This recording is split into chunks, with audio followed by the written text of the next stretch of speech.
qu'une trêve humanitaire est en cours d'observation, les rebelles du M23 ont lancé 2 attaques ce mercredi 10 juillet, créant ainsi des combats intenses entre les compatriotes Wazalendo et les rebelles au Nord Kivu. Au Palais de la Nation, la cérémonie de remise officielle des hyperguides de l'agent de douane a vécu. La CICM est déterminée à récolter les résultats escomptés. Ilu Lamera Vallée, le présentateur de l'émission Le Panier de Morning Show, est suspendu, ainsi que son émission jusqu'à nouvel ordre, une décision de la directrice générale qui lui reproche de n'avoir pas réagi face aux propos tenus par Kofi Olomide dans son émission.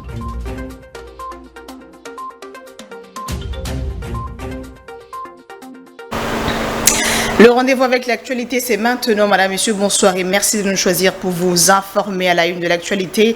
Des combats intenses opposent des rebelles du M23 aux compatriotes Wazalendo depuis ce mercredi 10 juillet 2024, selon les sources sur les terrains. Ce sont les rebelles M23 qui ont lancé 2 attaques alors qu'une trêve humanitaire devrait être observée. On en parle avec Rachel Adasaliwala. Depuis ce mercredi 10 juillet, de violents affrontements opposent le rebelle du M23 aux résistants Wazalendo à Niangue et Biboué dans la chefferie des Bachali située dans les territoires des Massissi au Nord Kivu. Selon les sources locales, ce sont les rebelles du M23 RDF qui ont lancé 2 attaques simultanées contre les positions des Wazalendo affiliés au mouvement ANCDH-AFDP, dirigé par le général Jean-Marie. Ces attaques ont visé spécifiquement les zones près d'Empati et Kirumba dans le groupement Bachali. Cette escalade survient malgré l'annonce récente du département d'État américain concernant la signature d'une trêve de 2 semaines entre les rebelles du M23 et l'armée congolaise dans l'est de la République démocratique du Congo. L'on signale également la mort de 2 enfants après avoir marché sur un engin explosif à Kanyabayonga dans un champ autour des 17h le mardi 9 juillet. Cette situation compromet gravement l'accès des organisations humanitaires aux zones affectées par les combats, rendant ainsi leur intervention difficile, voire impossible. On parle plus de 450 éléments de l'UPDF armés ougandaise et 5 camions fuseaux remplis de militaires RDF, forces de défense rwandaises, sont en train de se déployer vers le Grand Nord, Beni et Butembo et Grand Sud de Saké et Goma. Nous sommes dans la province du Nord Kivu. L'alerte est de la société civile de cette province. Jean-Claude Bambanze, membre de la société civile, souligne que ces insurgés ne respectent pas du tout la trêve humanitaire décrétée à l'initiative des USA. Regardez. On constate qu'il y a un moment des renforcements, des réorganisations des troupes des RDF et même des UPDF, parce que depuis en tout cas le vendredi, on remarque qu'il y a plusieurs camions, en tout cas plein des RDF qui quittent le Rwanda et traversent le tour vers les nord, notamment vers Kanyabayonga, Kirumba et consorts. Mais il y a d'autres UPDF aussi qui sont stationnés au niveau des Tongo. En tout cas, on a comptabilisé presque 5 camions, plein de UPDF qui sont à Tongo, apparemment qui vont venir aussi à l'axe autour de Saké. En tout cas, ils sont en train de se diriger vers les Grands Nord, mais il y a d'autres qui viennent aussi au espace vers Tongo, Buiza et remontent vers Kiloyure et vont maintenant autour de Saké, vers Obaya et dans toutes ces zones-là. Et il y a des armes qui sont entrées chez nous, des armes lourdes, des 48 tubes, des 12 tubes, installés dans des grands camions. Les populations qui les ont vus, en tout cas, ils ont parlé de plus ou moins 450 éléments. Donc, ils ont, par l'ancienne tenue des FRDC, ils ont des tenues tanzaniennes, donc, ils ont vraiment des mélanges de tenues. Bon, en tout cas, nous leur fournissons toutes les informations possibles qu'il faut, et nous pensons qu'à leur niveau, ils se préparent aussi pour contrer la menace. Et puis la crise sécuritaire dans la partie est de la RDC nécessite une solution pacifique.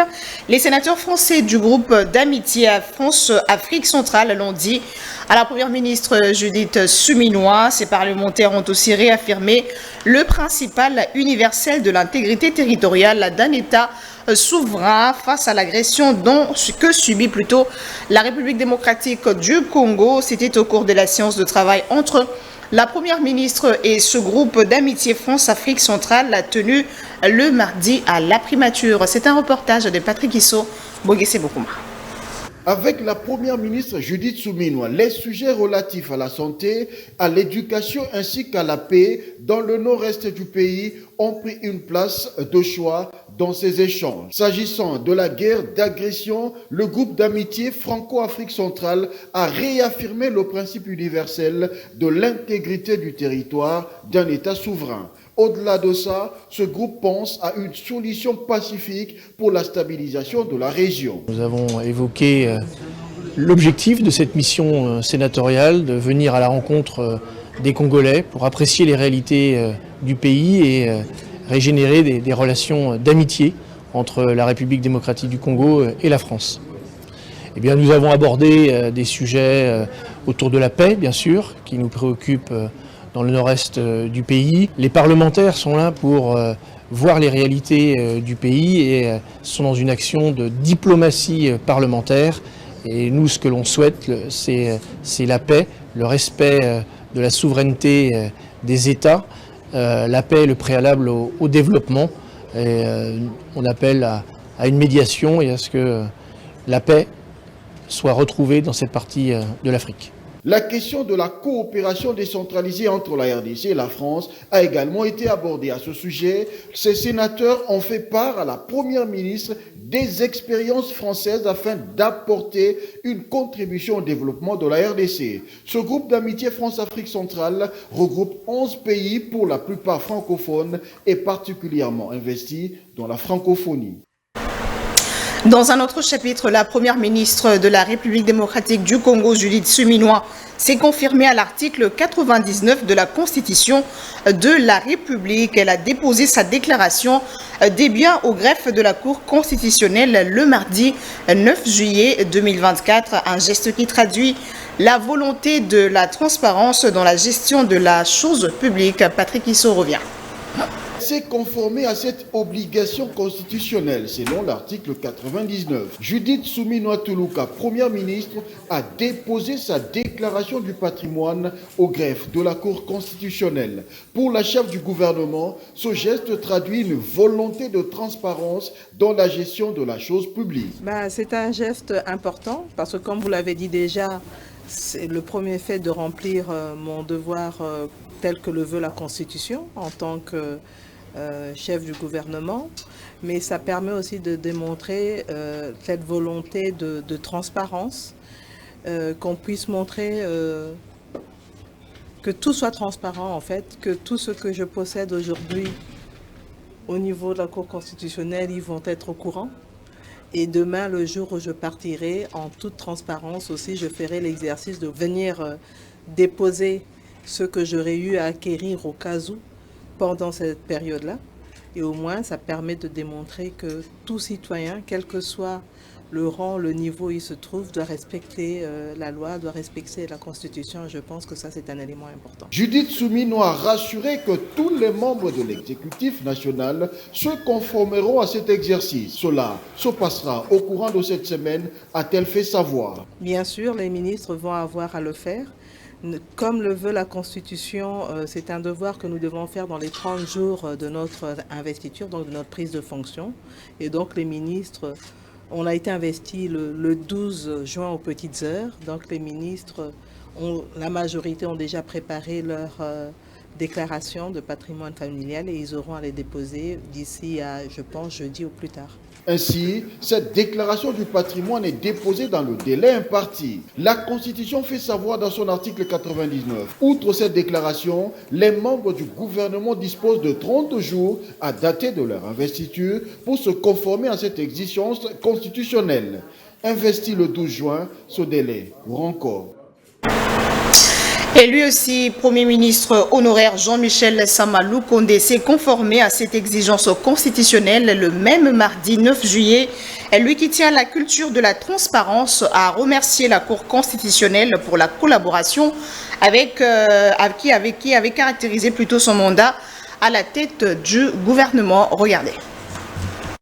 Il n'a pas dérogé à la règle. Premier ministre honoraire Jean-Michel Sama Lukonde a déposé la déclaration de son patrimoine à la Cour constitutionnelle dans le délai imparti, soit dans les 30 jours ayant suivi la cessation de ses fonctions. Jean-Michel Sama prêche par exemple dans un contexte où la culture de la transparence de la gestion de la res publica devient de plus en plus rare. C'est un exercice que nous faisons en entrée de fonction.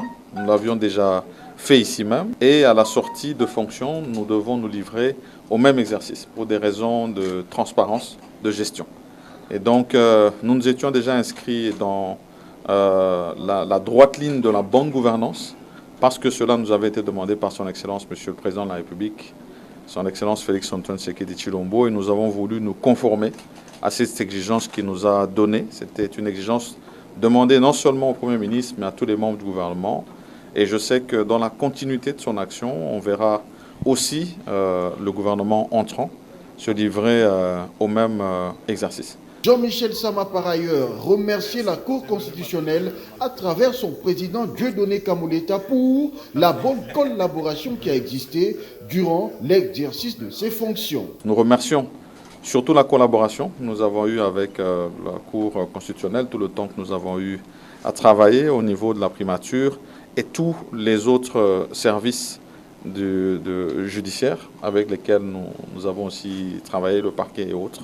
Et donc ici on était là dans ce cadre-là, on a été vraiment accueillis non seulement par le président de la Cour constitutionnelle lui-même, avec beaucoup de courtoisie, et par la même occasion c'était aussi un bon moment pour saluer le procureur général de la République. Pour rappel, à son entrée en fonction, le Premier ministre honoraire avait déposé la déclaration de son patrimoine auprès du greffier de la Cour constitutionnelle le samedi 22 mai 2021.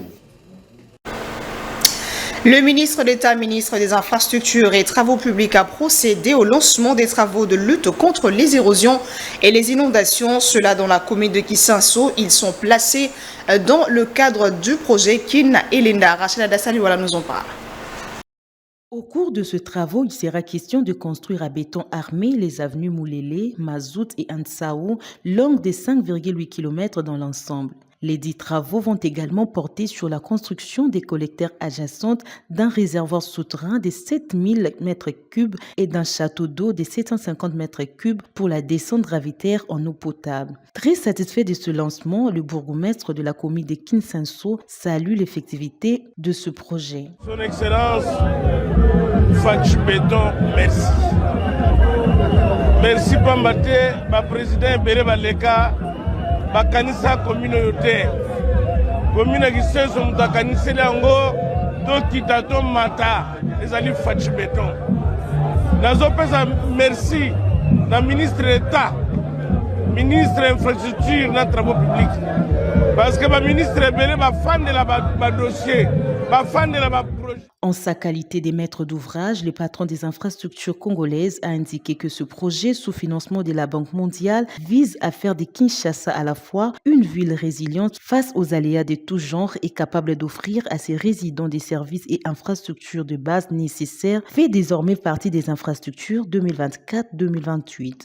Nous venons effectivement de lancer les travaux où nous allons réaliser des ouvrages de drainage pour lutter contre tous les problèmes d'érosion. Ça va nous permettre aussi de lutter contre les problèmes d'inondation, mais aussi nous allons réaliser quelques voiries structurantes dans cette commune de Kinsanso, et tout cela pour permettre une interconnectivité entre différentes communes de la capitale. Ces travaux. Il faut dire que c'est un ouf de soulagement pour les habitants de Kinsanso. Les travaux de la 65e série des Assemblées générales de l'Organisation mondiale de la propriété intellectuelle ont débuté le mardi 9 juillet à Genève. Les représentants nationaux de pays membres des associations et groupements y sont pour discuter et trouver de points communs de collaboration. Suivez. La République démocratique du Congo est représentée à la 65e série des assemblées de l'Organisation mondiale de la propriété intellectuelle par leurs excellences Luatum, ministre de l'Industrie et du développement des petites et moyennes entreprises, Gilbert Kabanda, ministre de la Recherche scientifique et innovation technologique, ainsi que le représentant permanent à la mission permanente de la RDC auprès de l'Office des Nations Unies à Genève, Paul Mpole Lokoso. Ils y sont donc pour, entre autres, négocier et tabler sur les projets à venir avec les autres membres de cette organisation. Parlant au nom de la RDC, le ministre Gilbert Kabanda, qui dénonçait les atrocités commises par le Rwanda au travers des éléments RDF M23, a exprimé la ferme détermination de la RDC à promouvoir publiquement les œuvres scientifiques et technologiques. Parlant de la coopération technique, un protocole sera signé par le directeur général de l'OMPI en marge de ses assises. Rappelons que l'Organisation mondiale de la propriété intellectuelle est une organisation intergouvernementale basée à Genève et en son sein 193 États membres. Autre titre, la nécessité de prendre en urgence des engagements pour renforcer la stabilité macroéconomique et de garantir le pouvoir d'achat de la population congolaise. C'est l'une des résolutions de la réunion de la Troïka politique. Elle a été tenue le mardi 9 juillet et présidée par le ministre des Finances. Regardez. L'évaluation a montré des progrès tangibles sur les plans de l'inflation et de la stabilité du marché d'échange. Pour maintenir ce progrès, il a été relevé qu'il est urgent de mettre en place un pacte de stabilité actualisé avec des engagements clairs de la part du ministre des Finances, ministre du Budget et les directeurs de la Banque centrale. Il faut rappeler que la Troïka politique, c'est le lieu de la coordination des politiques budgétaires et monétaires qui sont les éléments essentiels pour assurer la stabilité du cadre macroéconomique. La réunion d'aujourd'hui fait suite à celle qui s'est tenue le 24 juin et elle a permis de constater des évolutions favorables. Sur base des décisions qui avaient été prises à la dernière réunion, l'évaluation a permis de constater qu'il y a eu des progrès qui sont aujourd'hui tangibles sur le plan de l'inflation qui est en décélération, et sur le plan du marché d'échange qui a connu une stabilité relative. Et donc aujourd'hui, la réunion a martelé sur l'urgence à mettre en œuvre un pacte de stabilité actualisé, c'est-à-dire des engagements pertinents que les ministres des Finances, les ministres du Budget et la Banque centrale vont prendre pour renforcer la stabilité macroéconomique et garantir, n'est-ce pas, le pouvoir d'achat des populations. La population a besoin de voir dans un premier temps que son pouvoir d'achat soit préservé. Le pouvoir d'achat de la population ne peut être préservé que si l'inflation est maîtrisée, que si le taux d'échange est stable. C'est la stabilité qui va garantir que son pouvoir d'achat soit préservé et songer dans un premier temps, n'est-ce pas, à augmenter ses pouvoirs d'achat à travers, par exemple, pour ceux qui travaillent, des salaires plus élevés. Par la même occasion, le ministre des Finances, dans sa communication, a rappelé au comité d'accélérer les processus concernant la paie des fonctionnaires pour ce mois de juillet et de veiller à la régularité des paiements. Il a souligné l'importance de ce geste pour maintenir la confiance et le bien-être de la population. Je l'avais dit au sommaire, cérémonie de remise officielle des hyperguides de l'agent des douanes. Environ 30 à 40 tonnes sont à la disposition des agents douaniers. La cellule d'innovation pour le changement de mentalité se veut très impliquée pour la matérialisation de cette initiative du chef de l'État qui vise à lutter contre la corruption et les antivaleurs. Pour cette phase, l'entreprise bénéficiaire est la Direction générale de douane et Axis. Reportage à Chico Mukendi. Désormais, l'agent des douanes est délivré de toute ignorance en ce qui concerne l'éthique de sa profession. Au cours de la cérémonie de remise officielle des hyperguides, le président du comité exécutif qui présentait le membre de son comité a donné la quintessence de ce grand événement on ne peut plus significatif pour le pays. Pour vous qui doutez, ce projet est réellement le projet du chef de l'État et que dans ce deuxième mandat, nous allons hausser le ton. On ne va pas continuer avec le temps du premier mandat et c'est pourquoi on le fait ici, pour donner un temps à tout le monde, une fois pour toutes. Vous l'avez entendu le DIRCAB le dire, il ne s'agira plus seulement de la DGDA, à partir d'aujourd'hui, nous ouvrons la porte à toutes les entreprises du portefeuille de l'État. Nous irons à toutes les régies financières et tout à l'heure, avec le gouverneur de la ville, les discussions nous ont amené à conclure que ce projet va s'étendre dans toute la ville-province de Kinshasa, tous les services publics de la ville. La CICM est déterminée à récolter les résultats escomptés de cette campagne, dont les étapes sont énumérées par le coordonnateur Jacques Kangoudia. La prochaine étape sera d'aller dans les provinces et de pouvoir faire des formations avec les agents de la douane. Donc on pourra commencer par Matadi. Il y a déjà un chronogramme qui avait été déjà mis en place. On ne va pas distribuer le cahier pour que, en fait, les hyperguides, pour qu'ils aillent se débrouiller eux-mêmes pour savoir décoder les choses qui sont à l'intérieur. Non, non. Nous allons partir, on fait la formation, on remet les hyperguides, ainsi de suite, sur toute l'étendue de la République. Représentant le président de la République, le directeur du cabinet du chef de l'État, Anthony Kinzo, a tenu à exhorter les agents de la DGDA à appliquer les éléments se trouvant dans ces textes. Cet hyperguide est pour nous ce que j'appelle une sorte de boussole, boussole pour l'agent de douane, boussole pour la plupart des personnes qui pratiquent les éléments ou bien la douane. Je voudrais ici dire à toutes ces personnes que ce n'est pas simplement un événement anodin. Vous voyez ce qu'on appelle un conteneur qui est ici. En souhaitant plein succès à cette campagne, j'exhorte donc les cadres et agents de la Direction générale des douanes et accises, bénéficiaires de ces précieux outils, à s'impliquer davantage et à s'approprier pleinement leur utilisation, car la réussite de cette initiative est une importance capitale pour la République. Dans la cour, plusieurs containers stockant des milliers d'échantillons des hyperguides. Place à la remise officielle, le directeur général de la DGDA, qui a reçu des mains du directeur du cabinet du chef de l'État l'échantillon des hyperguides, a dit prendre la responsabilité de vulgariser ces derniers. Et donc je voudrais prendre solennellement la mesure de la responsabilité que nous avons pour pouvoir en interne vulgariser cette hyperguide. Je ne reviens pas sur les détails de tout ce qui a été dit, mais je crois que les mots forts qui ont été évoqués, vous avez parlé de la bonne gouvernance, et je retiens l'armement moral aussi. Et donc je pense que nous allons nous engager avec la haute direction à pouvoir tout mettre en œuvre. Notez, un chronogramme est bien tracé pour étendre cette campagne dans les provinces.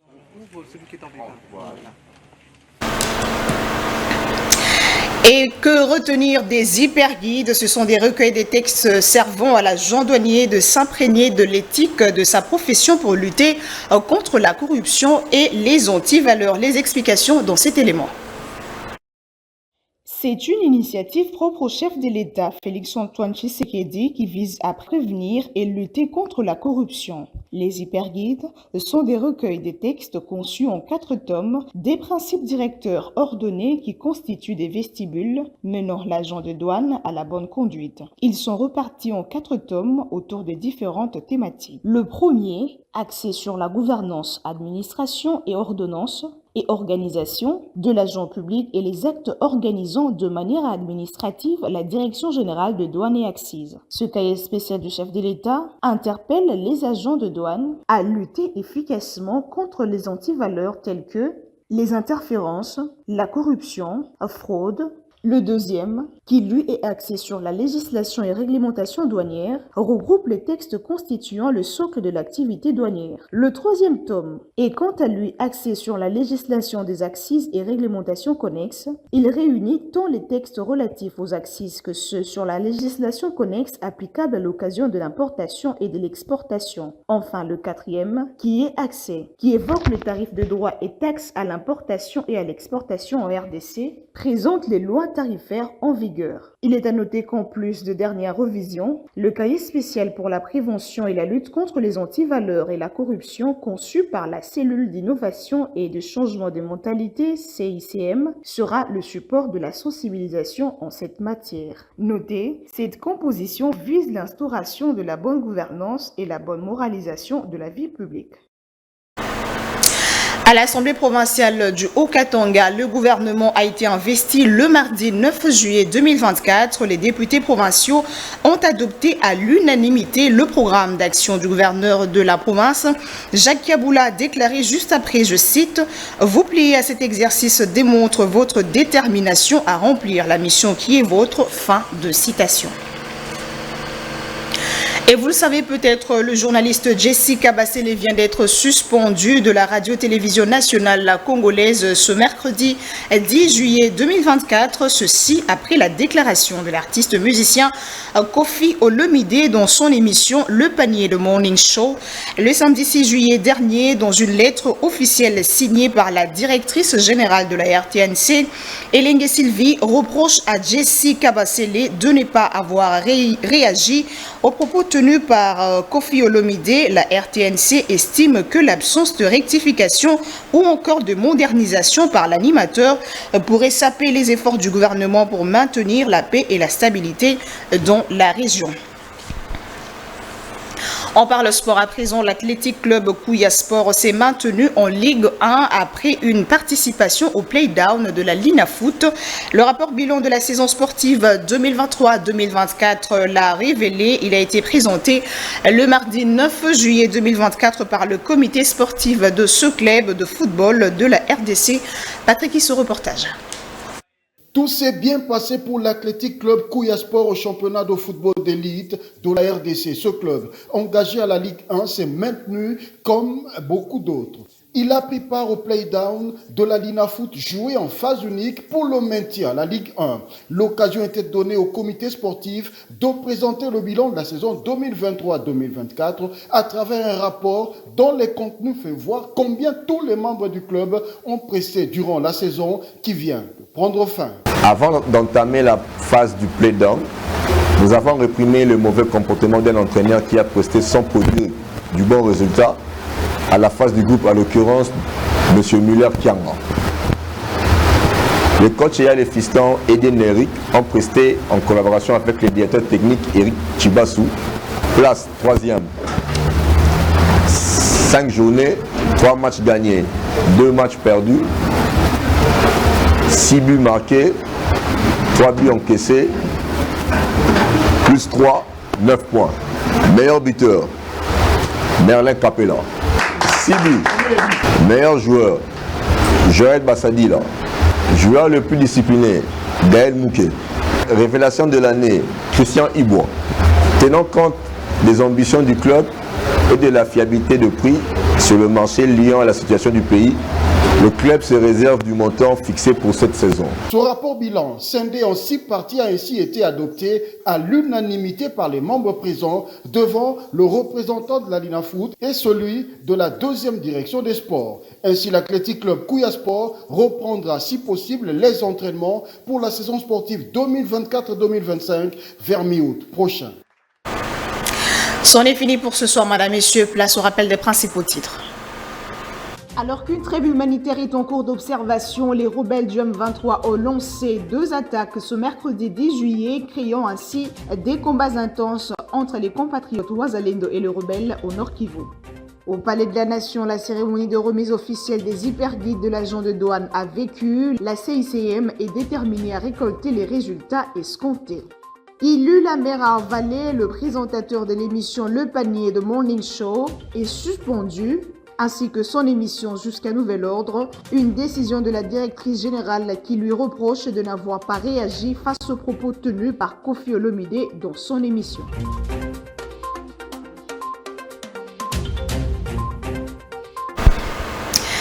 C'était un plaisir de vous présenter ce journal, madame, messieurs. Merci de votre attention soutenue. Au revoir.